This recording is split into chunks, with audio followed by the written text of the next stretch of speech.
দেখো আফ্রিকা কবিতার পরের স্ট্যাঞ্জা। দেখো আফ্রিকাকে বলছে হায় ছায়াবৃতা। ছায়াবৃতা মানে ছায়া দ্বারা আবৃত মানে ঢাকা। কালো ঘোমটার নিচে আফ্রিকাকে কি করা হয়েছে? মানব রূপে। যেমন অজ্ঞাত ছিল মানুষের কাছে, অপরিচিত ছিল তোমার মানব রূপ। আফ্রিকাকে বলছে ছায়া দিয়ে যে ঘেরা আফ্রিকা মহাদেশ, তাকে বলছে হায় ছায়াবৃতা। ঘোমটার নিচে যেরকম মানব রূপ আছে, মানে এক নারী রূপে কল্পনা করা হয়েছে এখানে।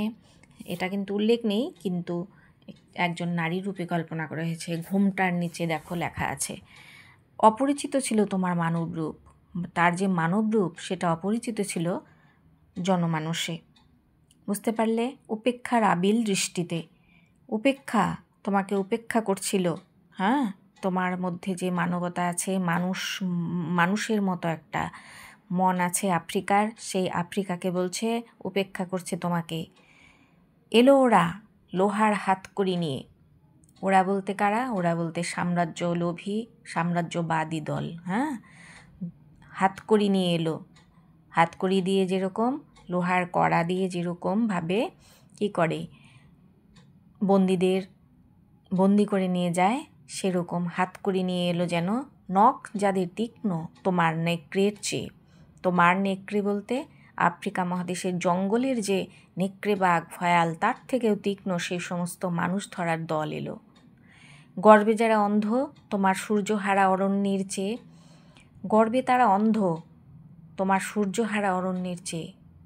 আফ্রিকা মহাদেশে আলো পৌঁছাতে অনেকটা টাইম লাগে, প্রচুর গাছটা তো, তাই সেখানে আলো প্রবেশ করতে অনেকটাই সময় লাগে। এত গাছে আচ্ছন্ন বা ঢাকা যাই বলো, তো সেইখানে যেরকম সূর্যের আলো পৌঁছাতে দেরি হয়, সেরকম তার চেয়েও অন্ধ গর্বে তারা, ওই মানুষ ধরার দল। সভ্যের বর্বর লোভ, সভ্য মানে দখল করার লোভ, সাম্রাজ্যকে লাভ করার লোভ নগ্ন করলো আপন নির্লজ্জ অমানুষতা।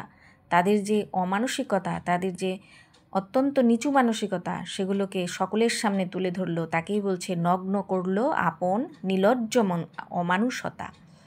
তোমার ভাষাহীন ক্রন্দনে বাষ্পাকুল অরণ্য পথে। ভাষাহীন তোমার কান্নার যে ভাষা, সেটা একদম ভাষাহীন। ক্রন্দন মানে কান্না, বাষ্পাকুল, বাষ্পে আকুল, বাষ্প হয় যেখানে গাছ বেশি থাকে, সেখানে কি হয়? বাষ্প হয় প্রচণ্ড। সেই অরণ্যের পথে ভাষাহীন কান্না। বাষ্প যে হয় গাছের, সেই গাছের বাষ্পের সঙ্গে সেই আফ্রিকার কান্নার তুলনা করেছে, চোখের জলের তুলনা করেছে। পঙ্কিল হলো ধুলি। পঙ্কিল মানে কাদা, ধুলি মানে ধুলা।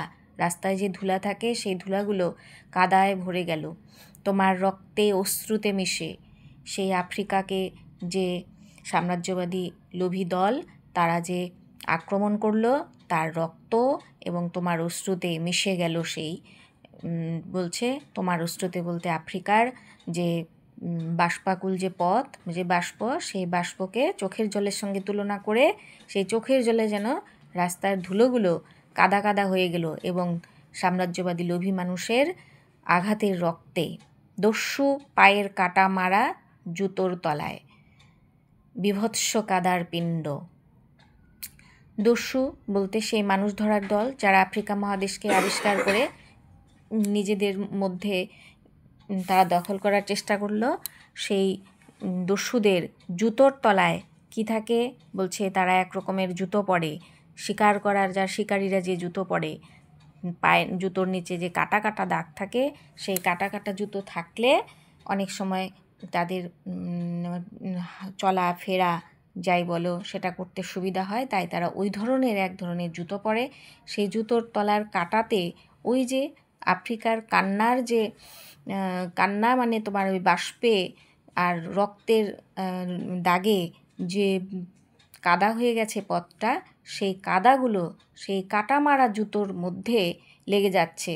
লেগে যাওয়ার ফলে একরকম কাদার পিণ্ড মানে দলা, কাদার পিণ্ড লেগে যাচ্ছে ওই জুতোর মধ্যে।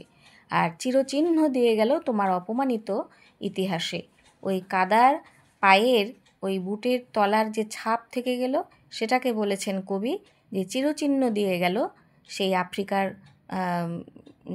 যে ভূমি, সেই ভূমিতে যেন চিহ্ন দিয়ে গেল তোমার অপমানিত ইতিহাসে, তোমার ইতিহাসকে মানে অতীতকে যারা অপমান করে গেল তাদের ওই পায়ের কাটা মারা জুতোতে যে দাগ লেগেছিল সেই দাগে আর কাদাতে তার চিহ্ন রেখে গেল।